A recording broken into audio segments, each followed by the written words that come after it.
Hey folks, today we're going to take a look at a game that is currently seeking funding on Kickstarter. That game is called Traps, and it's from the designer Emre Koka Hassan and his company Koka Games. Now, if you like what you see throughout the rest of this preview video, I'm going to encourage you to go to the official Kickstarter project page to find out even more information than I could possibly tell you here. To do that, all you have to do is follow the link in the top corner of your screen, as well as down in the description section underneath this video. Those links will take you to the page, and you can find out for yourself whether you want to support the project. Now, Traps is a competitive roll and move, but also hand management card game.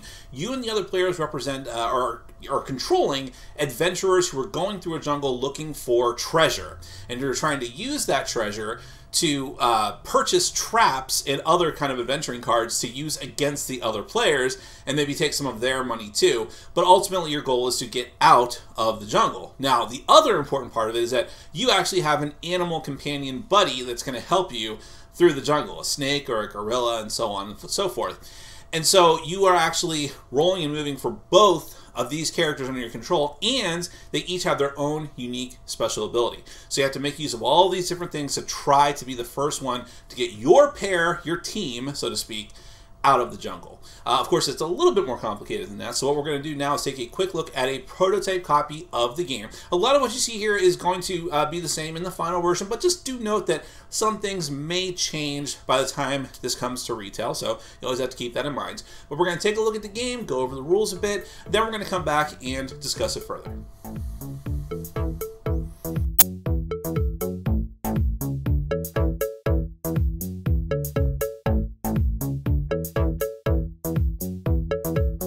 Traps is a competitive roll and move hand management game for 2 to 4 players. Each player controls both an adventurer trying to escape the jungle and the animal buddy they team up with. You'll need to set traps to trip up the rival adventurers competing with you while avoiding their traps, and using the treasure you find and the money you steal to buy more helpful cards. If you can get both your adventurer and animal companion to the finish line first, you'll win the game. Set up the game by first laying out the game board. Every player chooses one of the 4 colors and takes a set of components in that color. A player board to hold their pieces and remind them of turn phases, 12 flag pieces, and clips for their adventurer and animal. Make a bank on the board of all the gold pieces, then give $250 to each player. Shuffle up the deck of game cards and deal 5 cards to each player, which they keep hidden as their hand. Cards come in 5 types. Trap cards can be laid on the board as a hazard for other players to stumble on, forcing them to go back spaces, lose turns, lose money, or even go all the way back to start. Money pits are a special kind of trap that gives you money regardless of if you land on it or an opponent does. Action cards can have dramatic effects on the game, like forcing your opponents to lose abilities or money, or giving you permanent enhancements for the rest of the game. The rarest cards, Found Treasure, simply give you money with no drawbacks. Next, for setup, shuffle both the adventurer cards and the animal cards and give one of each face up to each player to place on their boards. Every adventurer and every animal has a powerful special ability that can be used once per game, when applicable, and then the card is turned face down for the rest of the game. The players will place matching pawns for these 2 cards into their colored clips and then place them in the starting camp space. Lastly, each player will roll the dice, and whoever gets the highest number will go first, with everyone else going clockwise from that person. The last person to go gets an extra $20. Every turn has 3 main parts. The first thing you do is roll 1 die to move one of your 2 pieces out of the home camp. When you have both pieces out of the home base and out on the board, you may roll 1 die for each piece every turn, but can still only apply 1 die to a certain piece. This is called the equal dice rule. You may also roll doubles, which is called a jungle roll, in which case you get to roll 1 extra die after resolving your turn and apply it to either piece. After moving, several things may happen. You may land on an opponent's trap, in which case it must be flipped if hidden, and you must incur the consequences if your opponent can pay for that trap, unless you can somehow avoid it. You might land on an opponent's piece, in which case you get to steal $10 from them, or $20 if they happen to have both pieces in that same space. But if there are multiple opponents, you must choose only one to steal from. There are also special spaces on the board. The home base camp is where you start and finish, and if you ever end up back here, you get $50. Chance spaces cause you to draw 1 card from the deck immediately. An action or treasure card is kept in your hand for later use. A trap or money pit is inflicted upon the player who drew it immediately. Medical huts are safe spaces where you're immune to every ill effect while you reside there. Toxic spaces force you to go back to the last medical hut if you land on them. And banks let you collect $20 if you land on them or roll past them. The second phase of your turn is drawing. If you wish to draw from the deck, it costs $10 per card, and you can do this twice only.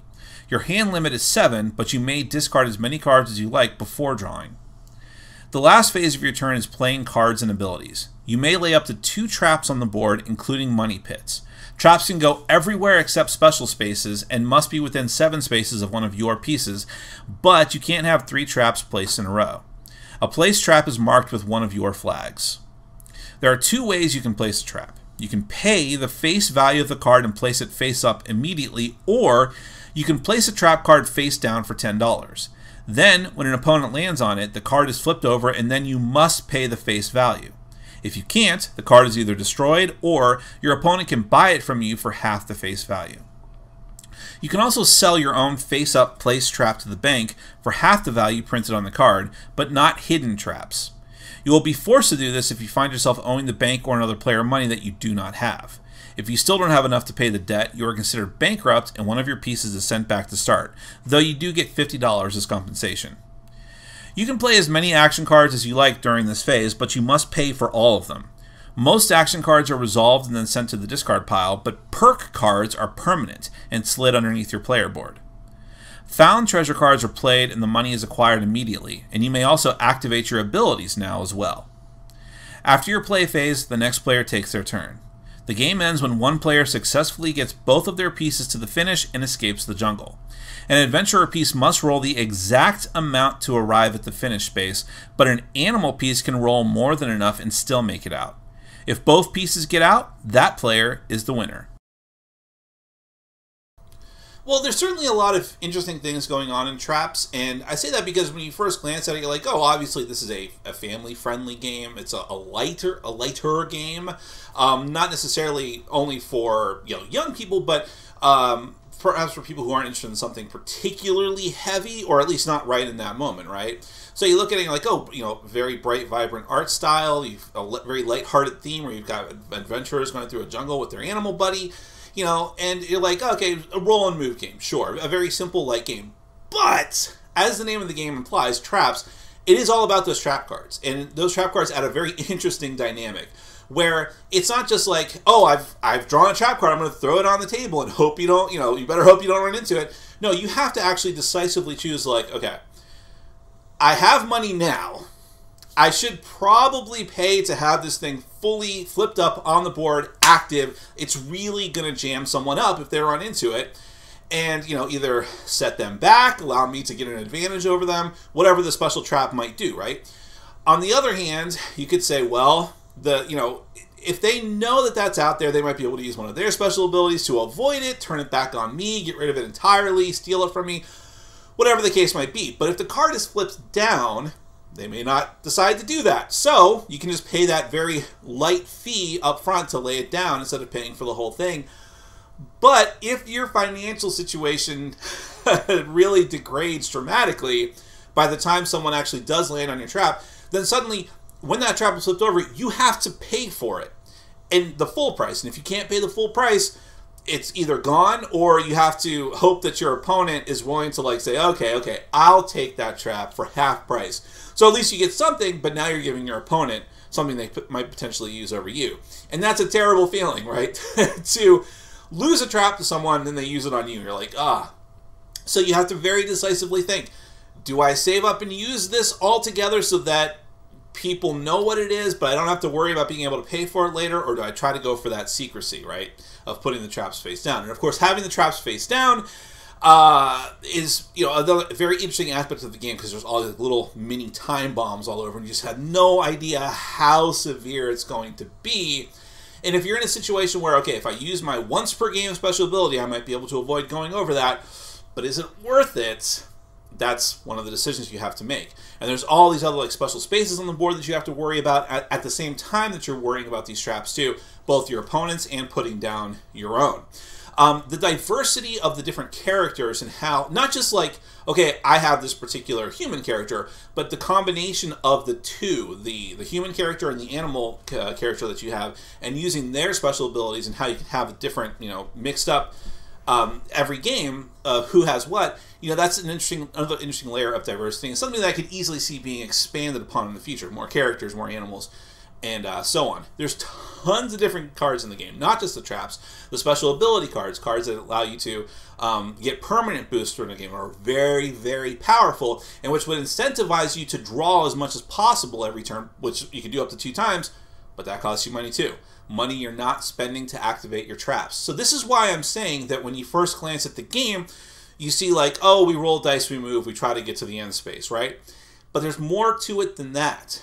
And this is something where it's like, it could be one of those games that sort of eases people into something that is a lot heavier. This is sort of like one of those midway games, right? So it's like, yeah, you're rolling and moving, and that's a very simple thing that everyone can understand. But now there's this card layer on top of that takes a little bit more understanding, but it's not something that's like overwhelming, right? You can all pretty much learn that together. So if that sounds like something that appeals to you, if you like the very vibrant, both theme and art style, high quality art style, and fun theme, if you like the card mechanic mixed with the sort of roll and move mechanic that is going to make sure that your games don't last for 4 hours, that's another benefit of a game like this. And if you like the combination of all that, maybe you know someone in your family themselves, or friends who want a sort of lighter game, and that's going to appeal to them, well then listen, you don't have to take my word for this. You can go to the official Kickstarter project page and find out more information than I could have possibly told you here. To do that, follow the link in the top corner of your screen, as well as down in the description section underneath this video. You can go there, find out more information, and hopefully you will at least consider backing the project. This has been a preview for the game Traps from Emra Kokahazen, I'm sorry if I did not pronounce his name correctly, and his company Koka Games. Thank you so much for watching, and as always for supporting our sponsors. Take care.